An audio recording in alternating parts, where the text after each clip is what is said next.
Bismillahirrahmanirrahim. Assalamualaikum warahmatullahi wabarakatuh. Kembali lagi kita dalam pertemuan pertama mungkin tentang belajar online. Jadi dalam kesempatan ini kita akan membahas materi kita.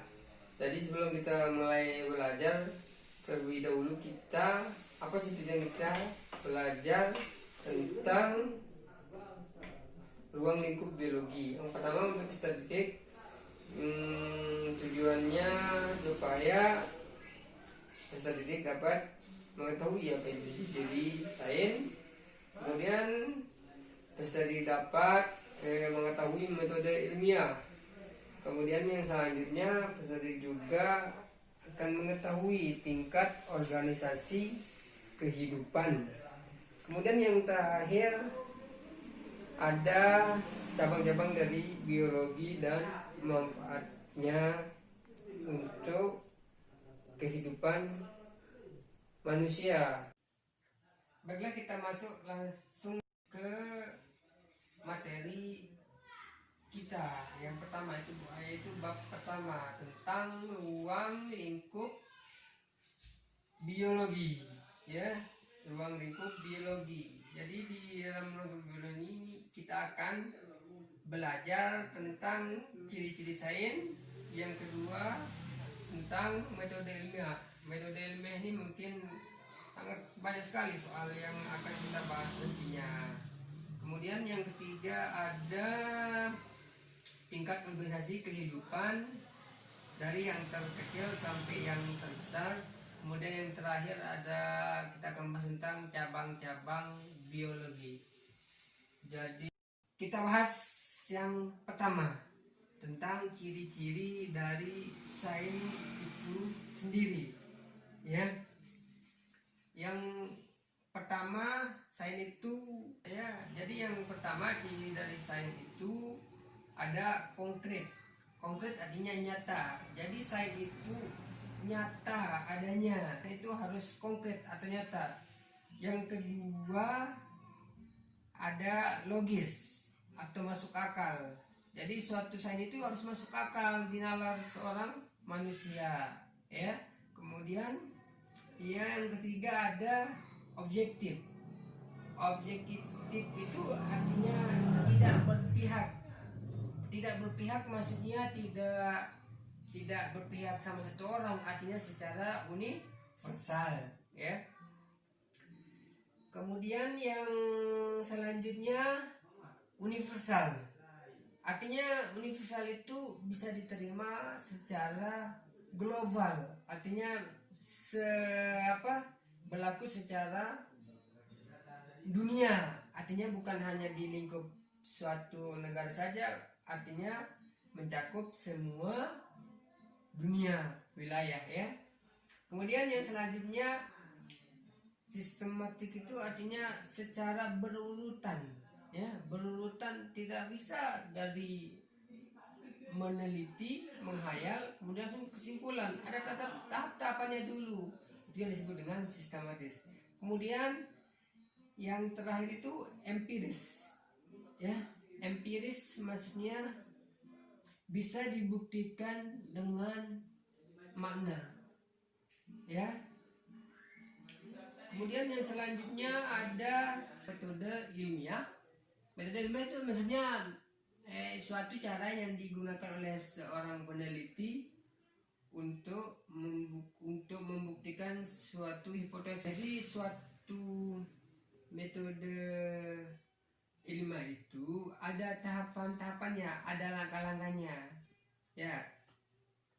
Jadi yang pertama merumuskan masalah, ya. Jadi rumusan masalah itu dibuat dalam bentuk pertanyaan, ya. Kemudian yang kedua kemudian kita lanjut ke observasi. Observasi itu isinya ada studi pustaka, ada jurnal, ada teori-teori yang sudah ada. Artinya apa yang sudah dilakukan, apa yang sudah diteliti oleh orang lain. Kita akan buktikan kita akan coba kita akan coba teliti ulang lagi ya, apa sih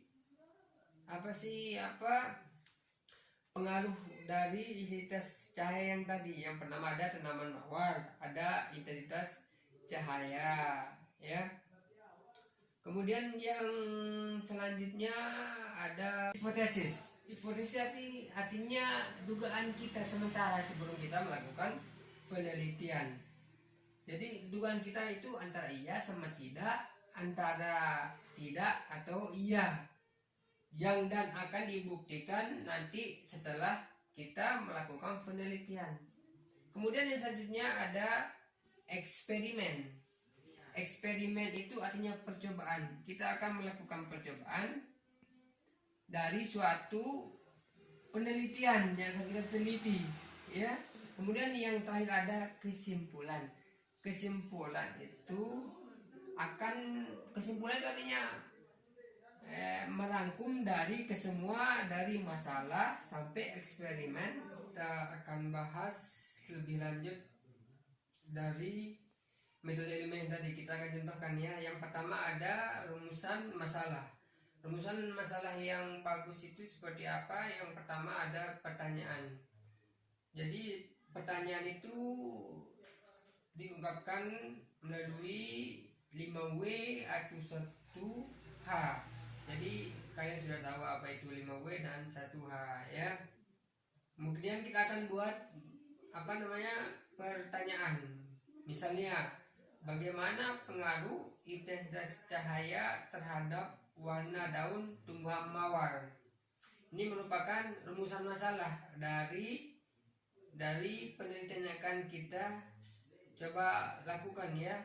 Misalnya yang saya tandai ini tentang bagaimana itu, misalnya satu pertanyaan ya kan, mau pakai bagaimana boleh, mau pakai yang lain juga boleh, tidak masalah ya. Yang penting itu berkaitan dengan 5W plus 1H.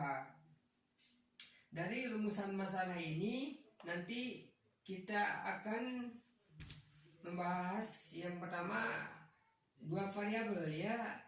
Yang pertama yang saya tadi, intensitas cahaya itu merupakan sebagai variabel bebas ya, artinya variabel yang bisa kita ubah-ubah ya.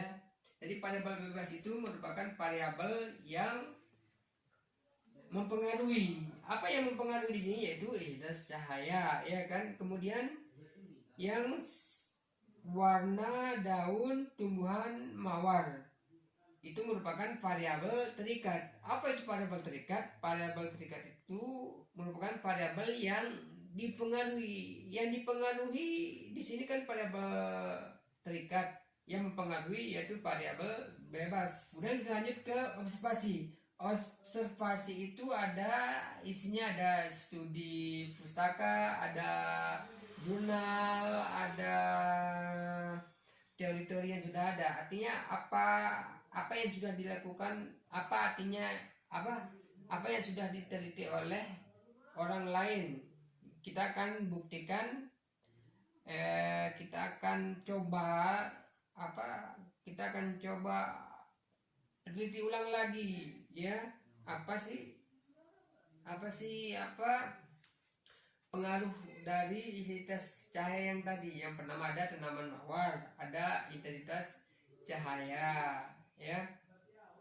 Kemudian yang selanjutnya ada daun. Apa sih pengaruh dari daun yang tadi? Apa sih pengaruh intensitas cahaya yang tadi terhadap daun? Kemudian seterusnya. Kemudian yang ketiga ada hipotesis. Hipotesis itu kan dugaan sementara atau jawaban sementara dari pertanyaan yang sudah kita rumuskan yang tadi. Jadi jawaban sementaranya, misalnya jawaban sementaranya misalnya ada H1 ya, artinya dari intensitas cahaya tinggi. Oke, kita lanjut ke langkah keempat, yaitu eksperimen. Jadi di eksperimen ini akan sering sekali muncul di pertanyaan nanti di kelas 11 ataupun kelas 12 ya. Yang di eksperimen itu nanti ada 3 di sana, ada variabel. Yang pertama ada variabel bebas, variabel terikat, sama variabel kontrol. A atau perlakuan A kita akan taruh sinar.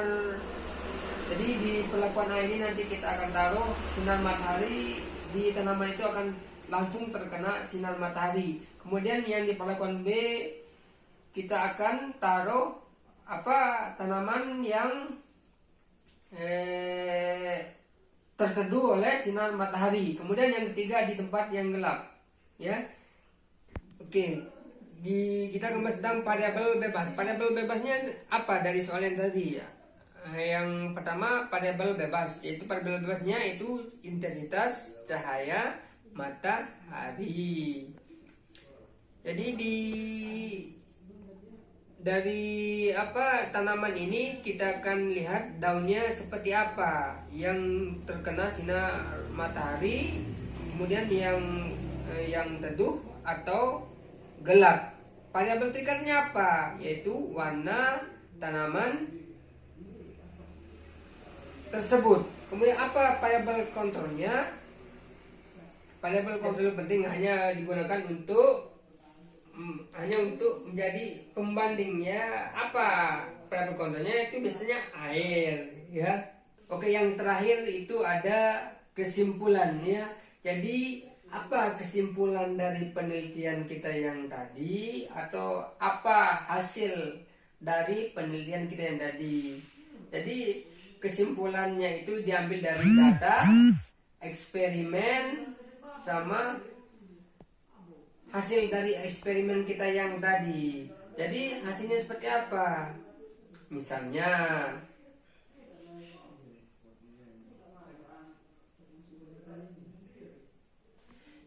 jadi hasil kesimpulannya itu misalnya dari warna daun tanaman mawar di tempat yang teduh lebih hijau dibandingkan di tempat yang terang ataupun gelap. Jadi nanti kesimpulan itu tergantung dari hasil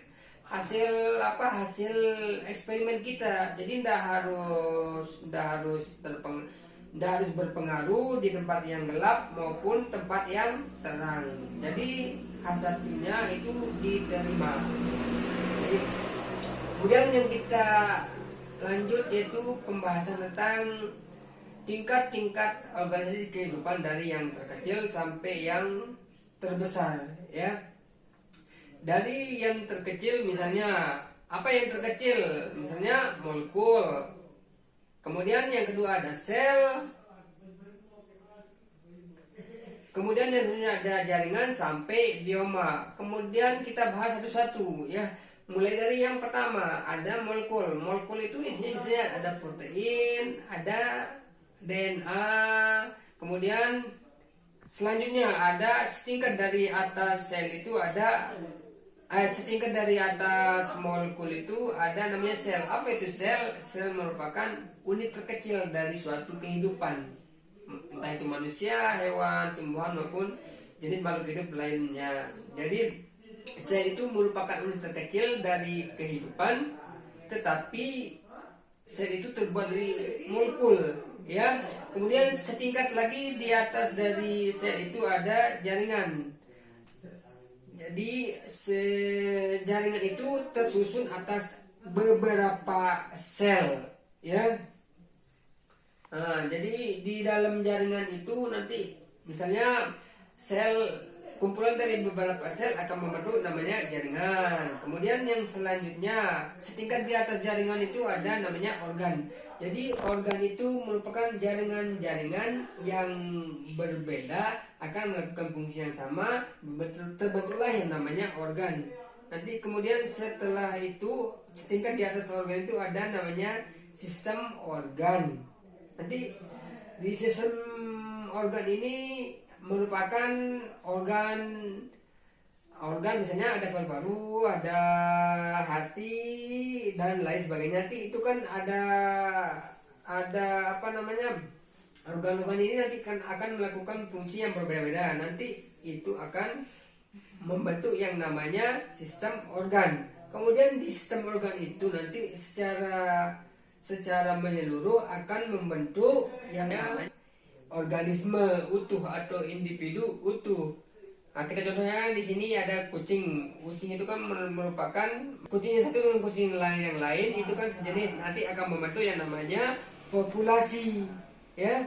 Nanti populasi dari kucing itu misalnya bertemu dengan banteng, bertemu dengan anjing dan lain macamnya, itu nanti akan membentuk yang namanya komunitas lagi. Ya. Setelah komunitas itu nanti kan tadi kan ada kucing, ada anjing atau badak dan segala macamnya, itu nanti berinteraksi dengan apa namanya lingkungan di sekitarnya, itu nanti itu yang disebut dengan ekosistem. Ya. Nah, kemudian yang ekosistem ini nanti apa namanya kucing yang tadi dengan lingkungan yang tadi dan cuaca tersebut akan bersatu. Artinya ekosistem bioma ini nanti akan mencakup ke semua dari ekosistem yang termasuk dari tadi ada yang mencakup secara keseluruhan intinya, termasuk iklimnya, hewannya, tanah dan lingkungan di sekitarnya, ya.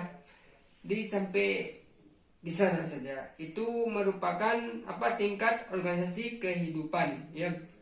Yang selanjutnya itu nanti yang terakhir kita akan membahas tentang cabang-cabang biologi, ya.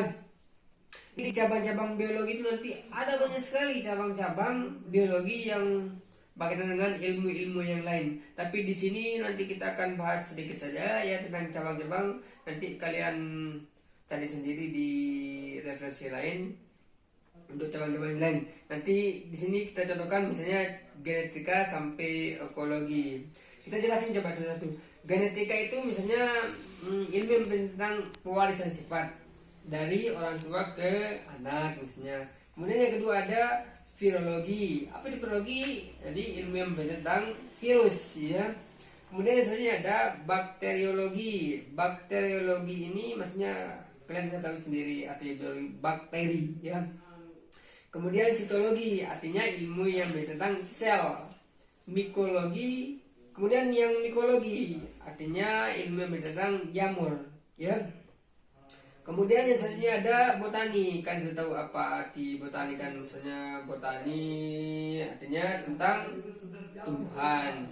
Kemudian yang selanjutnya ada zoologi, ya, ada yang memberi tentang hewan. Kemudian yang anatomi itu mempelajari tentang struktur tubuh bagian dalam dari makhluk hidup. Kemudian yang sampai yang terakhir itu ada yang namanya ekologi. Jadi ekologi itu hubungan timbal balik antara makhluk hidup dengan lingkungannya. Ya, jadi sampai di sini dulu pembahasan kita tentang ruang lingkup biologi. Nextnya itu nanti ada tugas tersendiri, ya. Sekian wabillahi taufiq walhidayah. Wassalamualaikum warahmatullahi wabarakatuh.